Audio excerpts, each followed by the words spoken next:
Hello everyone, I am Sunny, your physics teacher. Welcome back to my YouTube channel. तो देखो, आज के इस लेक्चर में हम किस टॉपिक को पढ़ेंगे? Magnetic force on moving charge particle due to magnetic field. ये बहुत ही इंपॉर्टेंट टॉपिक है, ठीक है ना। तो देखो, इसके भी 3 केस होते हैं। फर्स्ट केस में क्या होता है, जब वेलोसिटी मतलब जो मूविंग चार्ज पार्टिकल है उसकी वेलोसिटी और मैग्नेटिक फील्ड के बीच में एंगल 0 डिग्री हो या 180 डिग्री हो, तो कोई फोर्स एक्ट नहीं करता, कोई मैग्नेटिक फोर्स एक्ट नहीं करता उस मूविंग चार्ज पार्टिकल पे। और सेकंड केस क्या होता है, जब वेलोसिटी वेक्टर और मैग्नेटिक फील्ड के बीच में एंगल 90 डिग्री हो, ऑब्वियसली तब फोर्स जरूर एक्ट करेगा। तब है ना, वो charge particle circular motion perform करने लग जाता है। और आज के इस लेक्चर में हम ये जो सर्कुलर मोशन जो ये पार्टिकल परफॉर्म करेगा, और कब करेगा, जब वेलोसिटी वेक्टर और मैग्नेटिक फील्ड के बीच में एंगल 90 डिग्री हो। तो आज के इस लेक्चर में हम बेसिकली इसी को ही पढ़ेंगे, इसी के केसेस को, ठीक है। और जो फाइनल जो थर्ड केस बचता है वो क्या है, जब वेलोसिटी वेक्टर और मैग्नेटिक फील्ड के बीच में एंगल कितना हो, ना तो 0 डिग्री हो और ना 90 डिग्री हो, 0 और 90 डिग्री के बीच में हो, तब पार्टिकल का जो मोशन होता है वो हेलिकल होता है, स्पाइरल होता है। इसको हम नेक्स्ट लेक्चर में करेंगे, ठीक है। और ये जो आज का जो टॉपिक है ना, बहुत इंपॉर्टेंट है। क्या टॉपिक है?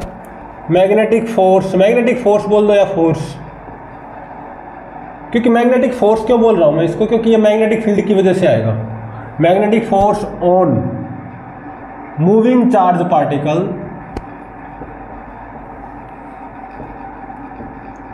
Due to magnetic field. Magnetic field की वजह से ही लगेगा ये फोर्स, और मूविंग चार्ज पार्टिकल पे, ठीक है, स्टेशनरी पे नहीं, मूविंग चार्ज पार्टिकल पे।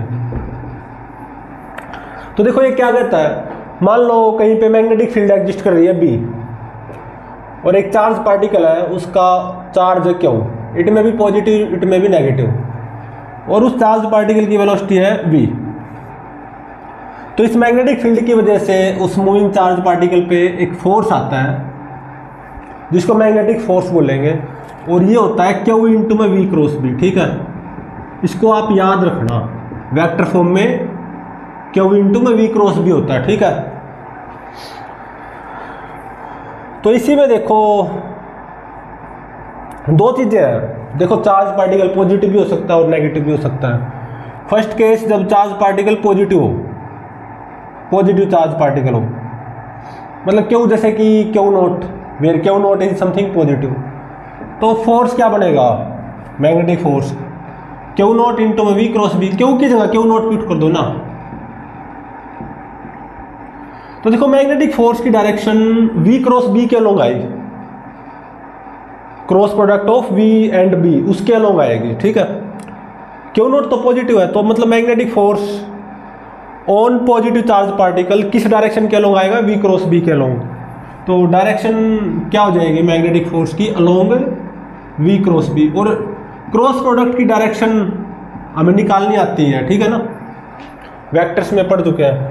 अगर चार्ज पार्टिकल हुआ नेगेटिव, मतलब क्यू नेगेटिव हो, जैसे कि Q is equal to minus Q naught, तो मैग्नेटिक फोर्स क्या आ जाएगा, क्यू की जगह माइनस क्यू नॉट पुट कर दो, तो माइनस क्यू नॉट इंटू में वी क्रॉस बी। तो माइनस अंदर लेके जाओगे तो माइनस वी क्रॉस बी क्या बन जाएगा, बी क्रॉस बी बन जाएगा। वेक्टर की ये प्रॉपर्टीज आपको पता होनी चाहिए। माइनस को अंदर ले जाओगे तो minus of V cross B क्या बन जाएगा, बी क्रॉस वी। अब क्यू नॉट तो पॉजिटिव चीज है ना, तो नेगेटिव चार्ज पार्टिकल पे मैग्नेटिक फोर्स किसके अलोंग आएगा, बी क्रॉस बी के अलोंग। डायरेक्शन क्या हो जाएगी, along B cross B, B cross B. ये छोटी छोटी चीजें याद रखना, ठीक है, ध्यान रखना जो मैं अभी बता रहा हूं। अब जनरल आ जाओ, जनरल, चाहे चार्ज पॉजिटिव हो चाहे नेगेटिव हो। तो देखो, मैग्नेटिक फोर्स किस प्लेन के परपेंडिकुलर होगा, जिस प्लेन में वी और बी समाये हुए होंगे, जिस प्लेन में वी और बी लाई कर रहे होंगे उसी प्लेन के तो परपेंडिकुलर होगा मैग्नेटिक फोर्स। तो मतलब magnetic force is perpendicular to V comma B, दोनों के परपेंडिकुलर होगा, लेकिन हमें मतलब किससे है, वी से। तो मैग्नेटिक फोर्स किसके परपेंडिकुलर होगा, वेलोसिटी के। और देखो हम एक चीज जानते हैं, 11th में हमने पढ़ा था कि instantaneous power delivered by any force P, वो रेट ऑफ वर्क डन होती है dW/dt, और ये क्या होती है फ्रॉम बेसिक फॉर्मूला F.V, है ना, F.V। और यहाँ पे फोर्स और वेलोसिटी वेक्टर परपेंडिकुलर है, तो F.V क्या हो जाएगा, डॉट प्रोडक्ट 0, cos 90 0।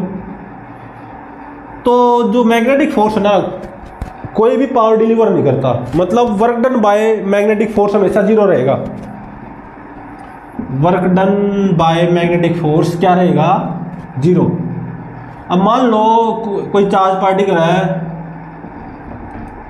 वो मूव कर रहा है केवल मैग्नेटिक फोर्स के अंडर, मतलब केवल मैग्नेटिक फील्ड है, कोई इलेक्ट्रिक फील्ड नहीं है, कोई ग्रेविटेशनल फील्ड नहीं है, ऐसा मान लो, केवल मान लो मैग्नेटिक फील्ड लाई कर रही है, ठीक है। तो उस चार्ज पार्टिकल पे मैग्नेटिक फोर्स भी आ सकता है, केवल उसके अंडर चार्ज पार्टिकल मूव कर रहा है, ठीक है, चाहे वो पॉजिटिव चार्ज हो चाहे वो नेगेटिव हो। तो वर्क एनर्जी फॉर्मूला लगाना, sum of work done by all forces is equal to change in kinetic energy. तो केवल किसका वर्क डन आएगा, मैग्नेटिक फोर्स का, और वो 0 होता है हमेशा, is equal to change in kinetic energy delta के। तो काइनेटिक एनर्जी में कोई चेंज नहीं आएगा, मतलब काइनेटिक एनर्जी में कोई चेंज नहीं आता जब कोई भी चार्ज पार्टिकल केवल मैग्नेटिक फील्ड में मूव करता है, और कोई फील्ड नहीं होनी चाहिए। काइनेटिक एनर्जी का सीधा संबंध किससे होता है, पार्टिकल की स्पीड से। तो मतलब पार्टिकल की जो स्पीड है ना, वो चेंज नहीं होगी, वो कांस्टेंट रहेगी, ठीक है। हाँ, वेलोसिटी चेंज हो सकती है, लेकिन जो वेलोसिटी का मैग्नीट्यूड जिसको स्पीड बोलते हैं, वो चेंज नहीं होगा। पार्टिकल की स्पीड क्या रहेगी, सेम, कांस्टेंट, जब पार्टिकल केवल मैग्नेटिक फील्ड के अंडर मूव करेगा, ठीक है।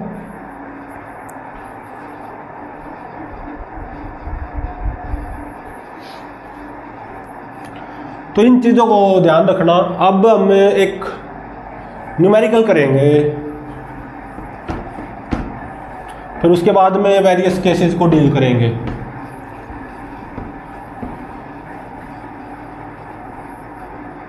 तो न्यूमेरिकल में देखो क्या गिवन है क्वेश्चन में,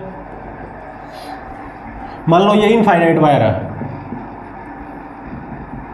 इसमें आई करंट फ्लो कर रहा है, इसकी वजह से मैग्नेटिक फील्ड भी आएगी। Current carrying wire produce magnetic field around. तो मान लो ये परपेंडिकुलर डिस्टेंस है d, ये x एक्सिस है और ये y एक्सिस है, ठीक है। करंट कैरिंग वायर है, मान लो चार्ज पार्टिकल किसी टाइम पे ओरिजिन से पास हो रहा है, ठीक है। चार्ज पार्टिकल का मास m है और पॉजिटिव चार्ज है, मान लो चार्ज कितना है, Q है। और किसी टाइम पे जब वो ओरिजिन से पास हो रहा है ना चार्ज पार्टिकल, उसकी वेलोसिटी ऐसे है v0, और ये एंगल थीटा, थीटा 0 से 90 के बीच में कुछ भी हो सकता है। वेलोसिटी ऐसे कितनी, v0, ठीक है। तो उस टाइम पे मतलब जब ये चार्ज पार्टिकल ओरिजिन से क्रॉस हो रहा होगा, तो कितना मैग्नेटिक फोर्स एक्ट करेगा on that charge particle. Vector form में बताओ, ऑल्सो उसका मैग्नीट्यूड भी बताओ। वेक्टर फॉर्म में पता कर लिया तो मैग्नीट्यूड तो तभी बता सकते हो।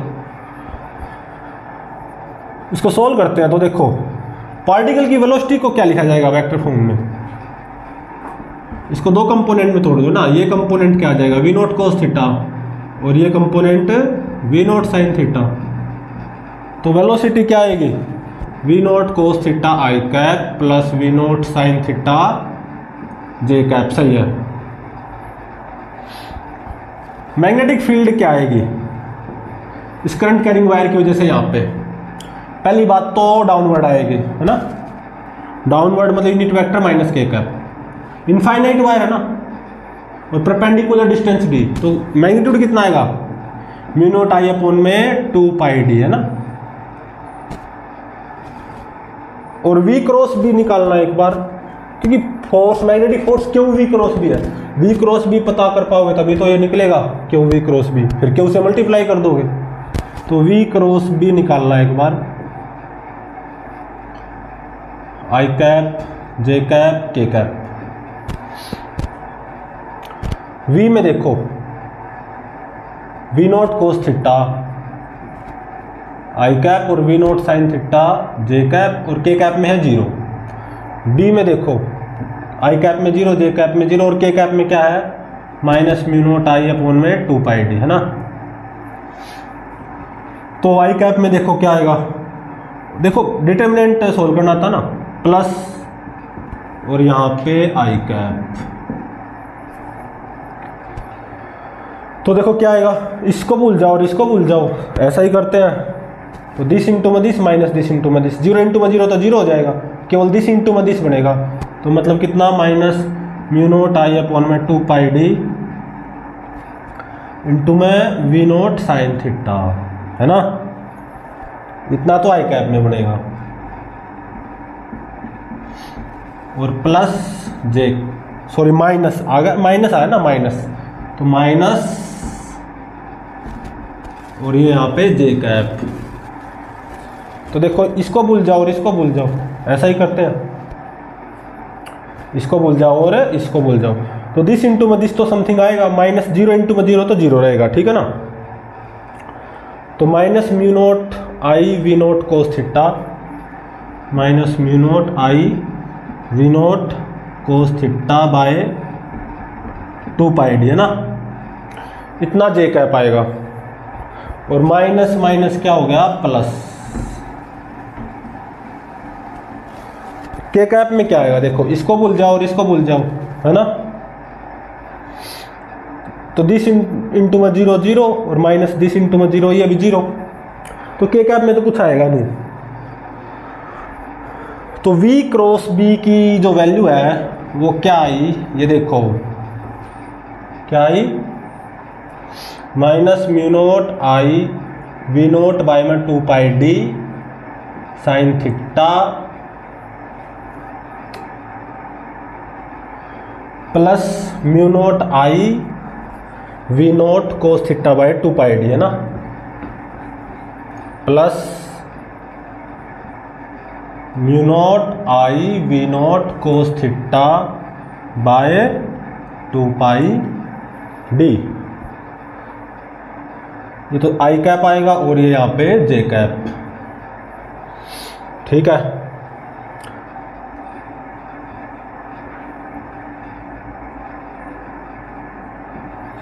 ठीक है ना।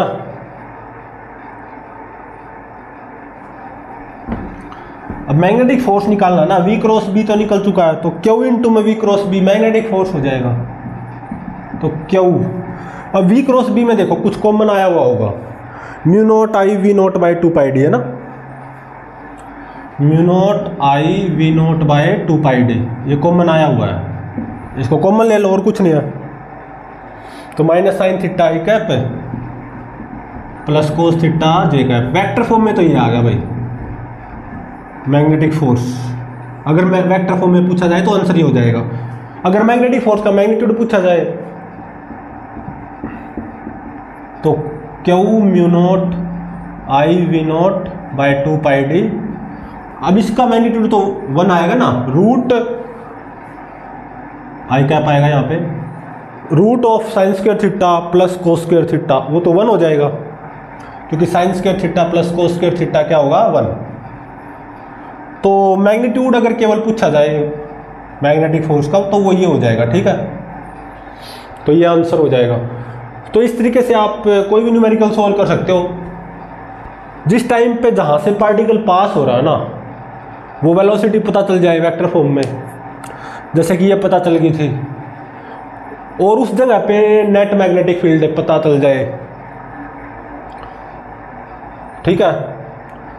ये जैसे ये होगी थी इस क्वेश्चन में, तो पहले तो v क्रॉस b निकाल लो, डिटर्मिनेंट मेथड जो होता है, फिर इंटू में q कर दो, q इंटू में v क्रॉस b है ना मैग्नेटिक फोर्स। वेक्टर फॉर्म में आ गया तो मैग्नीट्यूड तो आराम से निकाल ही सकते हो। मैग्नीट्यूड किसी भी वेक्टर का कैसे निकालते हैं, आई कैप के आगे जो उसका स्क्वायर करो, प्लस जे कैप के आगे है उसका स्क्वायर करो, के कैप के आगे है उसका स्क्वायर करो, है ना, और उनको ऐड कर दो, रूट ले लो।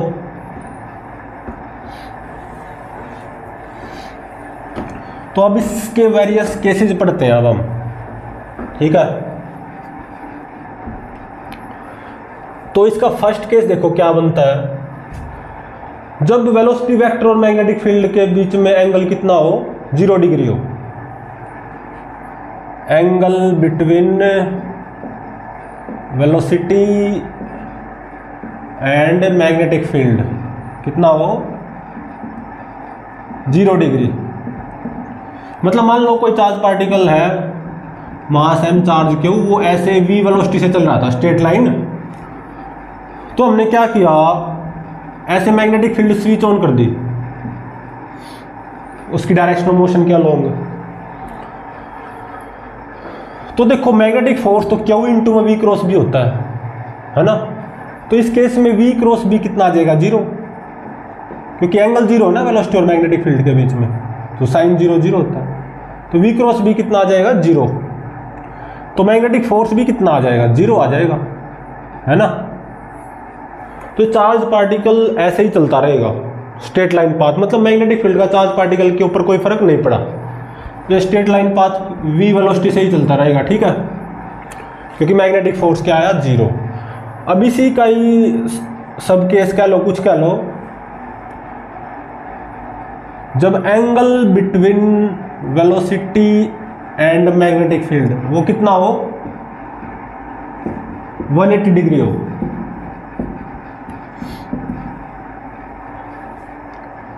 मतलब चार्ज पार्टिकल इस तरफ चल रहा, मान लो v वेलोसिटी से, मास m चार्ज क्यों चल रहा, भाई चल रहा v कांस्टेंट वेलोसिटी से स्ट्रेट लाइन पाथ। अब मैंने इस डायरेक्शन में अचानक मैग्नेटिक फील्ड स्विच ऑन कर दी b, तो v क्रॉस b कितना आ जाएगा, 0 आ जाएगा।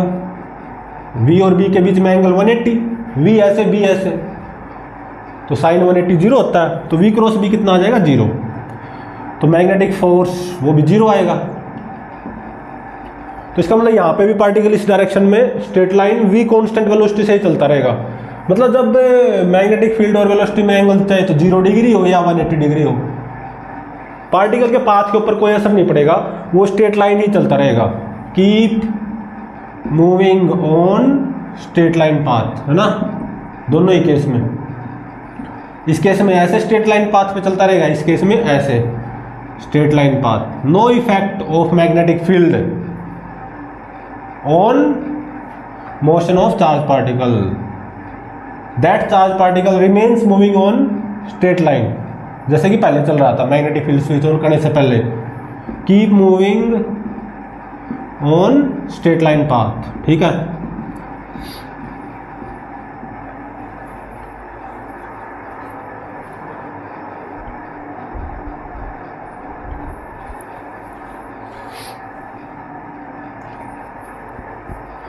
अब देखो नेक्स्ट केस क्या है, जब angle between velocity and magnetic field 0 degree ना हो, कितना हो, 90 डिग्री, एग्जैक्टली 90 डिग्री हो।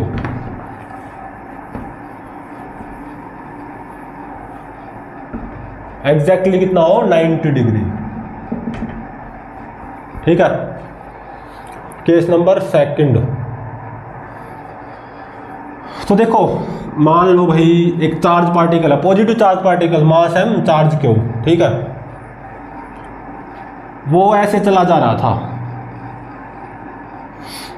ठीक है, कितनी वेलोसिटी से, v, स्ट्रेट लाइन चला जा रहा था, चलता जा रहा था v वेलोसिटी से, ऐसे चला रहा था, ठीक है। अब मैंने क्या कर दिया, अचानक इस पूरे रीजन में मैग्नेटिक फील्ड ऑन कर दी, परपेंडिकुलर डाउनवर्ड, ठीक है,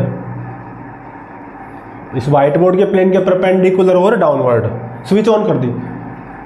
जब पार्टिकल यहाँ पे वेलोसिटी v, तो वेलोसिटी और मैग्नेटिक फील्ड में एंगल 90 डिग्री है, देख सकते हो, वही केस है। और पॉजिटिव चार्ज पार्टिकल माना मैंने, तो फोर्स की डायरेक्शन v क्रॉस b के लोग आएगी ना, v क्रॉस b, तो थप्पड़ ऊपर की तरफ आया बिल्कुल, तो फोर्स इस डायरेक्शन में आएगा, ठीक है, सही है।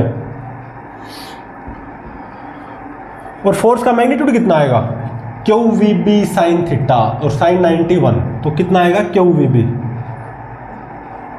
क्योंकि v और b में एंगल 90 डिग्री। तो इस फोर्स के कारण, इस क्यू वी बी फोर्स के कारण, मैग्नेटिक फोर्स के कारण, ये पार्टिकल ऐसे थोड़ा ना चलता जाएगा, इस फोर्स के कारण थोड़ा ऐसे मुड़ेगा ना, तो ये ऐसे जाएगा, समझ रहे हो। तो जब पार्टिकल कुछ यहाँ पे आ जाएगा, तो देखो पार्टिकल की स्पीड में कोई चेंज नहीं आएगा, हाँ वेलोसिटी बदल जाएगी लेकिन स्पीड तो वही रहेगी ना v। तो जब पार्टिकल यहाँ पे पहुंचेगा तो QVB ही फोर्स लगेगा, लेकिन v क्रॉस b के अलोंग, मतलब ऐसे कुछ थप्पड़ कुछ ऐसे आएगा, ठीक है। कितना फोर्स लगेगा, उतना ही QVB, ठीक है भाई। तो ऐसे चलता चलता ये इस फोर्स के कारण ऐसे मुड़ेगा ना,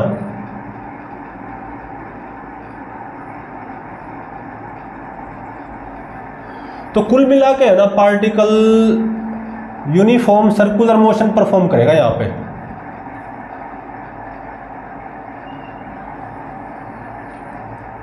ठीक है ना, जब पार्टिकल यहां से पास हो रहा होगा तो देखो v क्रॉस b की डायरेक्शन नीचे की तरफ आई तो QVB फोर्स नीचे की तरफ आएगा, ठीक है। तो ऐसे particle uniform circular motion perform करता रहेगा।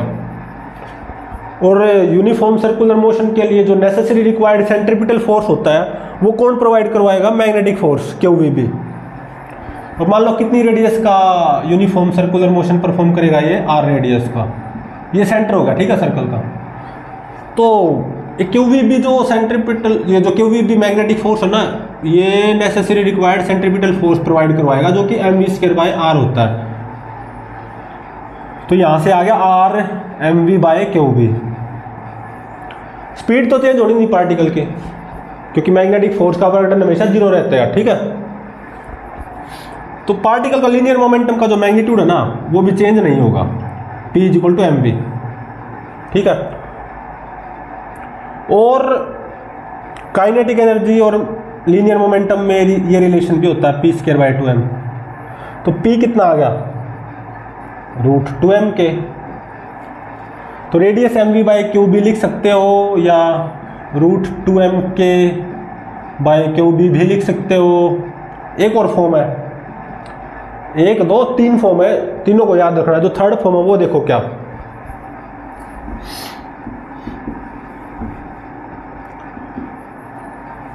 देखो ये थोड़ी देर के लिए भूल जाओ, पार्टिकल ऐसे चला आ रहा था कितनी स्पीड से भी, उसको स्पीड भी तो दी गई होगी ना, और उसको स्पीड किसकी वजह से मिलेगी, इलेक्ट्रिक फील्ड की वजह से। मतलब सबसे पहले ना केवल इलेक्ट्रिक फील्ड रही होगी, उस इलेक्ट्रिक फोर्स के कारण वो पार्टिकल एक्सेलरेट हुआ होगा। तो इनिशियली केवल इलेक्ट्रिक फील्ड थी, ऐसा समझो। यहाँ पे इस डायरेक्शन में ऐसे इलेक्ट्रिक फील्ड एग्जिस्ट कर रही थी समथिंग। यहाँ का पोटेंशियल मान लो V0 और यहाँ का पोटेंशियल कितना मान लो 0, ठीक है। High potential to low potential electric field की डायरेक्शन होती है। और यहाँ पे था मेरा चार्ज पार्टिकल इनिशियली रेस्ट पे, इनिशियली रेस्ट पे था पॉजिटिव चार्ज पे इलेक्ट्रिक फील्ड के अलोंग फोर्स लगता है। तो ये पॉजिटिव चार्ज ऐसे जाएगा, एक्सेलरेट करेगा इलेक्ट्रिक फोर्स के कारण, सही बात है। तो यहाँ पे भी पहुँचेगा, यहाँ पे उस पॉजिटिव चार्ज की कुछ रफ्तार होगी मान लो v। इनिशियली काइनेटिक एनर्जी क्या, 0 इनिशियली। और जब एक्सेलरेट होता होता यहाँ पहुँचा, कितने पोटेंशियल डिफरेंस से एक्सेलरेट हुआ है, V0 - 0, V0 पोटेंशियल डिफरेंस के अंडर एक्सेलरेट हुआ है। तो जब यहाँ पे पहुंचेगा रफ्तार v, रफ्तार बढ़ती बढ़ती यहाँ पे भी, तो तब मान लो यहाँ पे काइनेटिक एनर्जी होगी k। कोई मैग्नेटिक फील्ड नहीं है, केवल इलेक्ट्रिक फील्ड के कारण पार्टिकल एक्सेलरेट हुआ है, ठीक है। तो वर्क एनर्जी थ्योरम लगाओ, sum of work done by all forces is equal to change in kinetic energy. तो केवल इलेक्ट्रिक फोर्स का ही वर्क डन आएगा, और कंजर्वेटिव फोर्स होता है। तो इलेक्ट्रिक फोर्स का यहाँ पे वर्क डन क्या हो जाएगा, चार्ज पार्टिकल का चार्ज इंटू में यहाँ का पोटेंशियल V0 माइनस यहाँ का पोटेंशियल 0, V0 - 0 V0 ही हो जाएगा। तो इलेक्ट्रिक फोर्स का वर्क डन इतना आया। वर्क एनर्जी थ्योरम लगाओ, is equal to change in kinetic energy, final kinetic energy k minus initial kinetic energy 0, k - 0 0। तो k कितना आ गया, QV0। और V0 क्या है, इस स्टेज से पहले इलेक्ट्रिक फील्ड के अंडर जो मेरा पार्टिकल एक्सेलरेट हुआ, कितने पोटेंशियल डिफरेंस के अंडर पार्टिकल एक्सेलरेट हुआ था v नॉट, जिसके अंडर रेस्ट से एक्सेलरेट हुआ था, जिसके अंतर्गत पार्टिकल की रफ्तार 0 से बढ़कर कितनी होगी थी v। तो यहाँ पे पहुंच गया v रफ्तार। तब इलेक्ट्रिक फील्ड भगा दी हमने और अचानक मैग्नेटिक फील्ड स्विच ऑन कर दी, तब पार्टिकल ऐसे यूनिफॉर्म सर्कुलर मोशन परफॉर्म करेगा। ठीक है, आई थिंक समझ गए होगे। तो के है ना जो काइनेटिक एनर्जी, यहाँ पे पार्टिकल की काइनेटिक एनर्जी, उसको क्यों वी नॉट लिखा जा सकता है। वी नॉट क्या है, कितने पोटेंशियल डिफरेंस के अंतर्गत हमने पार्टिकल को रेस्ट से एक्सेलरेट करवाया था। तो के को क्या लिख सकते हो, क्यू इंटू में वी नॉट। ठीक है, क्यू इंटू में वी नॉट। वी नॉट क्या है, पोटेंशियल डिफरेंस एक तरह से।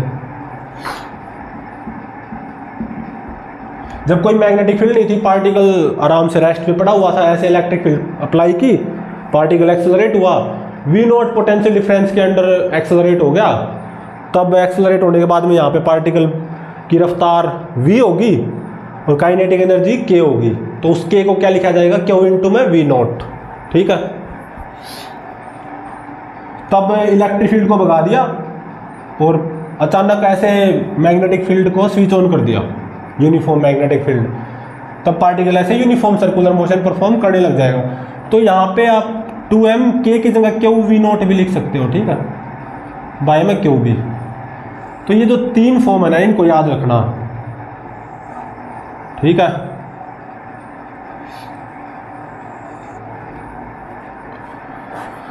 अब देखो ये एक चक्कर पूरा करने में कितना टाइम लेगा। देखो पार्टिकल की स्पीड कांस्टेंट है, तो speed is equal to distance travelled by time interval, ये आप अप्लाई कर सकते हो।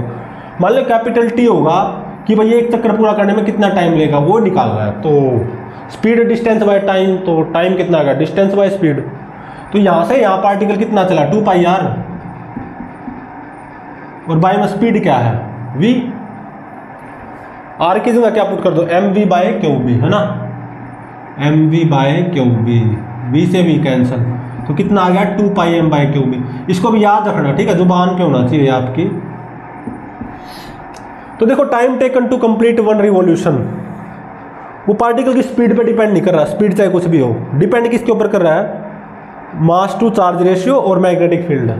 हाँ, radius of circular motion, circular path, वो स्पीड के ऊपर डिपेंड कर रही है। स्पीड जितनी ज़्यादा, रेडियस उतनी ज़्यादा होगी। ठीक है, हाँ, चार्ज टू मास रेशियो के ऊपर भी डिपेंड कर रही है और मैग्नेटिक फील्ड के ऊपर भी और स्पीड के ऊपर भी। ठीक है, लेकिन time taken to complete 1 revolution वो पार्टिकल की स्पीड के ऊपर डिपेंड नहीं करता।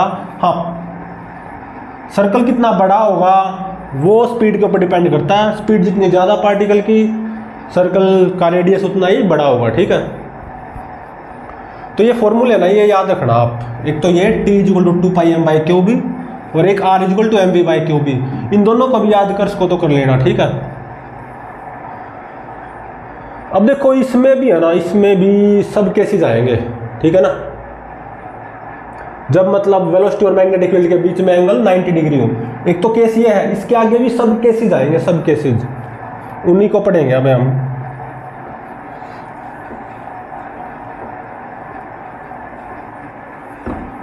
ये फॉर्मूले है ना, कुछ इनको याद रखना, क्योंकि इन केसेस में ये फॉर्मूला का यूज होगा। R is equal to M we by q B और T is equal to 2 pi M by q B. ध्यान रहे, जब पार्टिकल केवल मैग्नेटिक फील्ड में मूव कर रहा हो, मोशन चाहे कुछ भी हो, सर्कुलर हो, हेलिकल हो, स्ट्रेट लाइन हो, पार्टिकल की स्पीड कभी चेंज नहीं होगी। हाँ, वेलोसिटी हो सकती है, जैसे कि सर्कुलर मोशन में यहाँ पे वेलोसिटी चेंज हुई थी, हेलिकल मोशन में भी वेलोसिटी चेंज होती है। तो मान लो कोई चार्ज पार्टिकल है, मास m चार्ज क्यों। ठीक है, अब इसके सब केसेस देखेंगे अब हम। ठीक है ना, तो मान लो इस तरफ वाले रीजन में है ना, मैग्नेटिक फील्ड एग्जिस्ट कर रही है बहुत दूर तक, परपेंडिकुलर डाउनवर्ड, और कितनी b, पॉजिटिव चार्ज, मास m चार्ज क्यों, ऐसे perpendicular downward magnetic field exist कर रही है। ठीक है ना, बहुत दूर तक, और ऐसे बिल्कुल ऐसे एक चार्ज, पॉजिटिव चार्ज पार्टिकल आया, मास m चार्ज क्यों, कितनी रफ्तार से, v वेलोसिटी से एंटर किया। तो देखो जैसे ये जस्ट एंटर करेगा, वेलोसिटी तो ऐसे है ना v, जैसे मैग्नेटिक फील्ड में एंटर किया, सीधी सी बात है मैग्नेटिक फील्ड और वेलोसिटी में एंगल 90 डिग्री है, और पॉजिटिव चार्ज है तो वेलोसिटी ऐसे, मैग्नेटिक फील्ड ऐसे, तो v क्रॉस b फोर्स ऊपर की तरफ आएगा, ठीक है ना। तो ये कुछ ऐसे मुड़ेगा,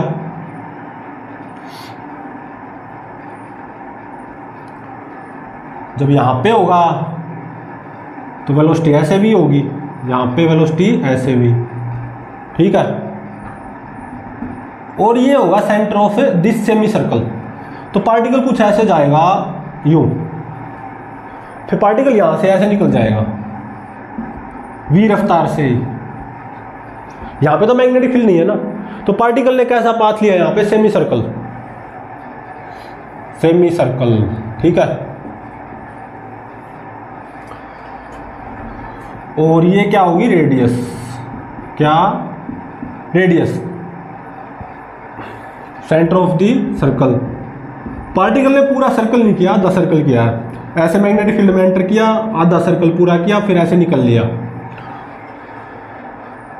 तो रेडियस तो mv/qb के बराबर ही होगी, सीधी सी बात है भाई, सही है। अब ये कितना टाइम लेगा, मतलब कितनी देर तक मैग्नेटिक फील्ड में रहेगा, आधा सर्कल पूरा करने में कितना टाइम लेगा, पूरा सर्कल होता तो 2πm/qb लेता, तो आधा सर्कल पूरा करने में कितना टाइम लेगा, उसका आधा, मतलब πm/qb, है ना, इतनी सेकंड।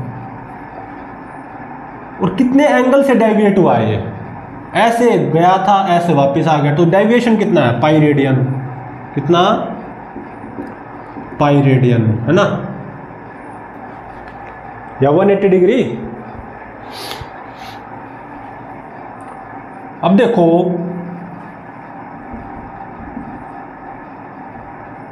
मान लो यहां से मैग्नेटिक फील्ड स्टार्ट होती और बहुत दूर तक नहीं है, केवल इतने रीजन में है,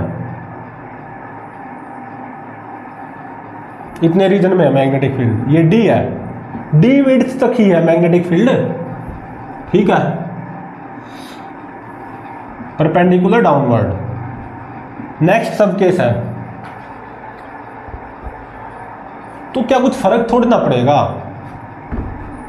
पार्टिकल यूं गया, मैग्नेटिक फील्ड के बाहर थोड़ी ना आया है, हाँ जस्ट यहाँ पे टच करता हुआ ऐसे वापस आ जाएगा, कोई फर्क नहीं पड़ा, ठीक है। मतलब अगर d mv/qb के बराबर हो या उससे ज़्यादा हो तो पार्टिकल को ऐसे सेमी सर्कल जाना है, इतनी देर तक टाइम, इतनी देर तक मैग्नेटिक फील्ड में रहेगा, इतना डेविएशन आएगा, ऐसे जाएगा, ऐसे निकल आएगा, रेडियस mv/qb ही रहनी है, ठीक है। ऐसे मैग्नेटिक फोर्स एक्ट करेगा QVB, ऐसे करके जब यहाँ पे होगा तो ऐसे करेगा टूवर्ड सेंटर, वही उसको necessary required centripetal force provide करवाएगा, सेमी सर्कल है, यूनिफॉर्म, ठीक है। लेकिन तब क्या हो, जब ये जो विड्थ है ना, ये d r से कम हो जाए, r से कम, ये है नेक्स्ट सब case, d is less than mv/qb, d mv/qb के बराबर, तो ये केस mv/qb से ज़्यादा d, मतलब मैग्नेटिक फील्ड यहाँ तक, तो भी केस वही, कोई फर्क नहीं पड़ा था। लेकिन अब d mv/qb से कम होगी, मतलब ये लाइन सरक के इस तरफ आ गई, मतलब इतने पोर्शन में है मैग्नेटिक फील्ड, तो क्या होगा, चीज़ें बदल जाएंगी अब, ठीक है, अब चीजें बदल जाएंगी, ठीक है ना। लेकिन कैसे क्या होगा ये देखो, तो d mv/qb से कुछ कम हो तो इतने रीजन में होनी पड़ेगी ना मैग्नेटिक फील्ड,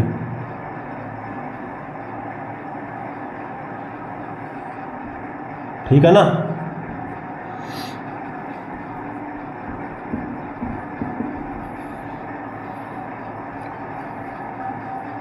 तो इतने रीजन में है मैग्नेटिक फील्ड, यहां से स्टार्ट है और यहां पे खत्म है, हाँ परपेंडिकुलर डाउनवर्ड जरूर है मैग्नेटिक फील्ड, लेकिन यहाँ से स्टार्ट है और यहाँ पे ख़त्म है। अब चार्ज पार्टिकल ऐसे आया, ठीक है, तो ऐसे ही जाएगा। तो देखो यहाँ तक तो ऐसे ही जाएगा, लेकिन आगे यूँ थोड़ी ना जाएगा, क्योंकि यहाँ पे तो मैग्नेटिक फील्ड रही ही नहीं। तो इसको मिटा दो, इसको इरेज कर दो।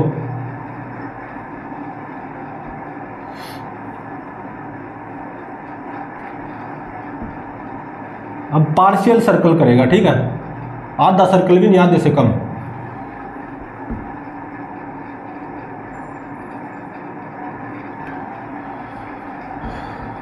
यू आया, सर्कल का आधे से भी कम सर्कल का कुछ पार्ट ऐसे परफॉर्म किया और यहाँ पे मैग्नेटिक फील्ड को छोड़ जाएगा। तो कुछ ऐसे स्ट्रेट लाइन जाएगा, स्ट्रेट लाइन पाथ, क्योंकि यहाँ पे तो मैग्नेटिक फील्ड है ही नहीं, तो v कांस्टेंट वेलोसिटी से इस स्ट्रेट पाथ से जाएगा, ठीक है। तो जब तक ये मैग्नेटिक फील्ड में रहा तो पाथ ये है इस चार्ज पार्टिकल का, सर्कल ही है ये, लेकिन कंप्लीट सर्कल नहीं है, इनफैक्ट आधा सर्कल भी नहीं है, इनफैक्ट क्वार्टर जो होता है ना वो भी नहीं है, उससे कम है। और मान लो ये एंगल थीटा, ठीक है,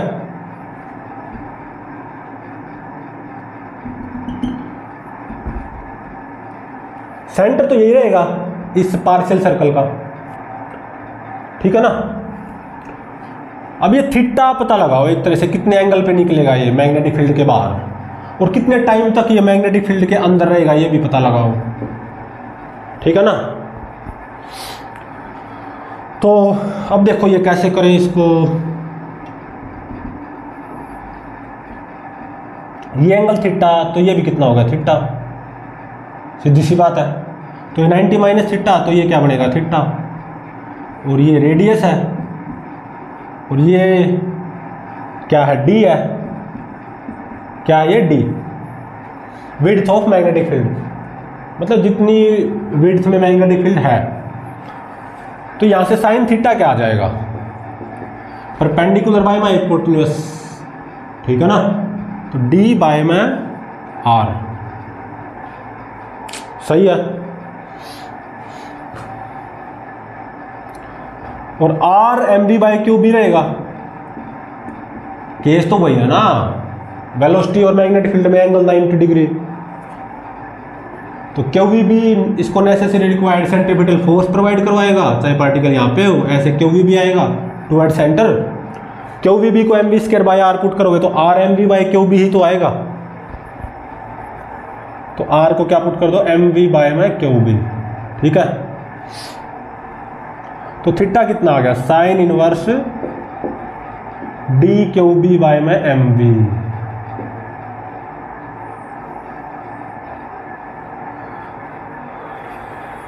और कितने टाइम तक ये मैग्नेटिक फील्ड में रहेगा, तो देखो इसकी डेविएशन देखो कितनी हुई है। पार्टिकल ऐसे आया था, मैग्नेटिक फील्ड में ऐसे एंटर किया था ना, और ऐसे निकल गया एक तरह से, केवल समझाने के लिए ये एंगल कितना थीटा, ऐसे तो इन और ऐसे आउट। तो पार्टिकल एंटी क्लॉकवाइज घूमा ना एक तरह से, कितने एंगल से, थीटा से। तो डेविएशन कितनी होगी, थीटा, थीटा रेडियन, ठीक है। भैया पार्टिकल कितने एंगल से एंटी क्लॉकवाइज घूमा, थीटा से। तो जब पार्टिकल पूरा सर्कल करता है तो 2 पाई एंगल से घूमता है ना, 2 पाई रेडियन से। तो कितना टाइम लेता है, 2 pi M by q B. तो 2 पाई रेडियन जब घूमता है तो 2 पाई एम बाई में क्यू बी टाइम लेता है। तो एक रेडियन घूमेगा तो कितना लेगा, एम बाई क्यू बी। और यहाँ पे थीटा रेडियन घूमा है तो कितना टाइम लेगा, या कितने टाइम तक मैग्नेटिक फील्ड में रहेगा, M by q B into में थीटा, ऐसा ही करेंगे, ठीक है ना। अब इसके ऊपर बेस्ड एक न्यूमेरिकल भी चाहो तो कर सकते हो। पार्टिकल ऐसे घुसे और D M B by q B से कम हो, जैसे कि मान ले M B by 2 q B हो, तो थीटा बताओ और कितने टाइम तक मैग्नेटिक फील्ड में रहेगा, ये दोनों चीज़ें बताओ। तो थीटा क्या हो जाएगा, साइन इनवर्स डी की value M B by 2 q B यहाँ पे पुट कर दो, तो साइन इनवर्स 1/2 हो जाएगा। साइन इनवर्स 1/2 कितना होता है, 30 डिग्री। मतलब π/6 रेडियन है ना। तो थीटा पता चल गया, और कितने टाइम तक मैग्नेटिक फील्ड में रहेगा वो यहाँ से पता चल जाएगा। m/qb इंटू में थीटा कितना π/6 इतने सेकंड, ठीक है। तो दोनों आंसर हो जाएंगे, ठीक है ना। अब देखो नेक्स्ट केस, नेक्स्ट सब केस बोलो एक तरह से, नेक्स्ट सब केस। अब की बार है ना पार्टिकल कुछ तिरछा घुसेगा। कैसे? तिरछा, ठीक है।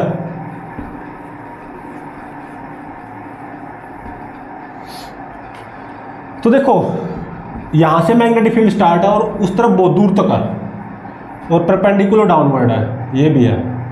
और कितनी है? मान लो b, uniform magnetic field. Particle, positive charge particle ऐसे घुसा, कितने एंगल पे? थीटा। कितनी वेलोसिटी? v, मास m, चार्ज q। तो जब ये मैग्नेटिक फील्ड के अंदर जस्ट एंटर करेगा तो वेलोसिटी तो ऐसे होगी ना v, सही है। तो फोर्स v क्रॉस b की डायरेक्शन में आएगा क्योंकि पॉजिटिव चार्ज है, तो v क्रॉस b कुछ ऐसे आएगा ना फोर्स, क्यों v। तो जिसके कारण पार्टिकल ऐसे स्ट्रेट थोड़ा ना जाएंगे, ऐसे मुड़ेगा ना इस फोर्स के कारण, ऐसे मुड़ेगा।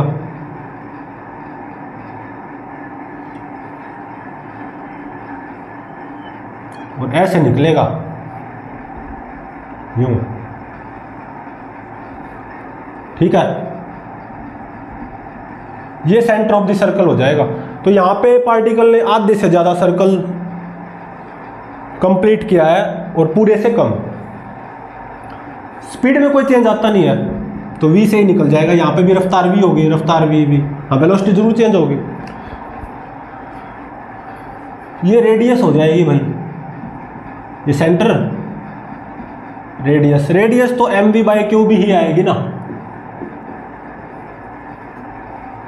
अब बात ये है कि ये कितनी देर तक मैग्नेटिक फील्ड में रहेगा, टाइम वो निकाल लो।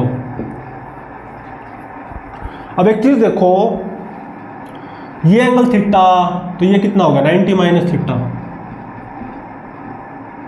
और ये इस कोई भी ट्रायंगल हो उसकी दो साइड्स इक्वल हो तो थर्ड साइड के साथ सेम एंगल बनाती हैं। ये साइड लंबाई r, ये साइड लंबाई r, तो ये एंगल भी क्या हो जाएगा? π/2 माइनस थीटा। तो ये कितना बचा? 2 थीटा। ट्रायंगल के तीनों एंगल्स का सम 180 डिग्री होना चाहिए, पाई रेडियन है ना। तो ये कितना बचा? 360 माइनस 2 थीटा, मतलब 2 पाई माइनस 2 थीटा, ठीक है ना।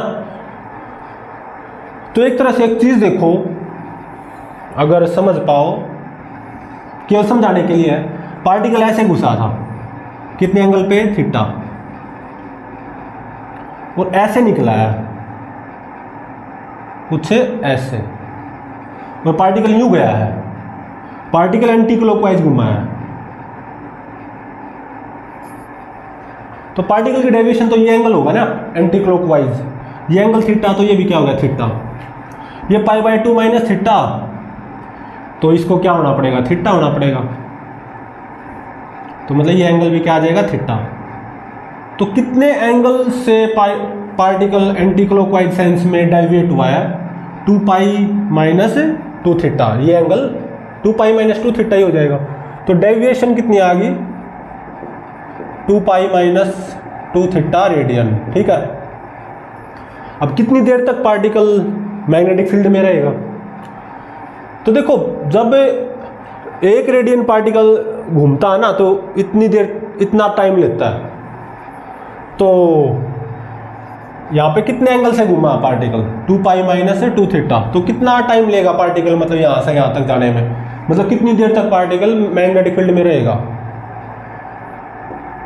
m/qb इंटू में 2 पाई माइनस 2 थीटा कर दो बस, ठीक है ना। तो ये आंसर हो गया, ठीक है।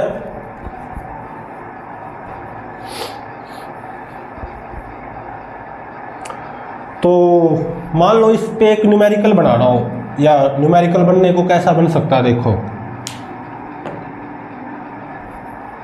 पॉजिटिव चार्ज पार्टिकल है, मास m चार्ज क्यू, और यहाँ पे ऐसे एंटर किया, ऐसे नहीं ऐसे, और कितने एंगल पे, थीटा मान लो 30 डिग्री, तो रेडियन में क्या लिखा जाएगा, π/6 रेडियन, सही बात है, ठीक है ना। तो डेविएशन कितना वो बताओ,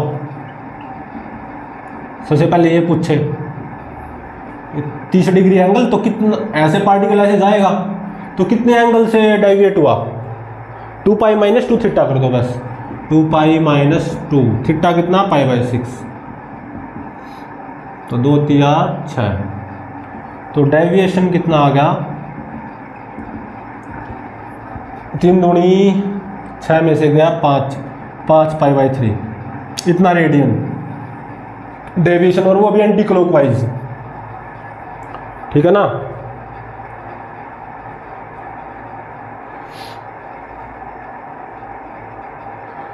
और कितने टाइम तक मैग्नेटिक फील्ड में रहेगा, m/qb इंटू में 5π/3 कर दो बस, इतने सेकंड, 5πm/3 क्यूब, ठीक है, ये आंसर हो जाएगा।